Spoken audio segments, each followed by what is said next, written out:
ক্রিকেটে বিরল এক দৃশ্য। প্রথমবারের মতো একই দলের হয়ে মাঠে নামলেন মোহাম্মদ নবী ও তার ছেলে হাসান ইসাখিল। নোয়াখালী এক্সপ্রেসের হয়ে তাদের এই জুটি ছিল দেখার মতো। 184 রানের বিশাল সংগ্রহ গড়তে বড় ভূমিকা রাখেন তারা।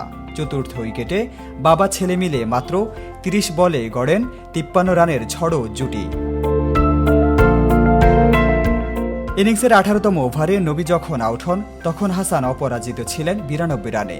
সেঞ্চুরি থেকে মাত্র 8 রান দূরে দাঁড়িয়ে ছিলেন এই তরুণ তুর্কি। নবী পরামর্শ দিয়েছিলেন, হাতে 12 বল আছে, তুমি শুধু বলটা মাটিতে খেলো, ছক্কা মারতে যেও না। কিন্তু বাবার কথা না শুনে ছক্কা মারতে গিয়ে ক্যাচ আউট হন হাসান। সেঞ্চুরি মিস করলেও হাসানের মাঝে কোনো আফসোস নেই। সংবাদ সম্মেলনে তিনি জানান, নিজের সেঞ্চুরির চেয়ে দলের জন্য বড় সংগ্রহ গড়াই ছিল তার মূল লক্ষ্য। ছেলের পারফরম্যান্সে গর্বিত বাবা মোহাম্মদ নবী। বাংলাদেশের কঠিন উইকেটে হাসান যেভাবে চাপ সামলেছেন তার প্রশংসা করতেও ভুলেননি এই অভিজ্ঞ অলরাউন্ডার।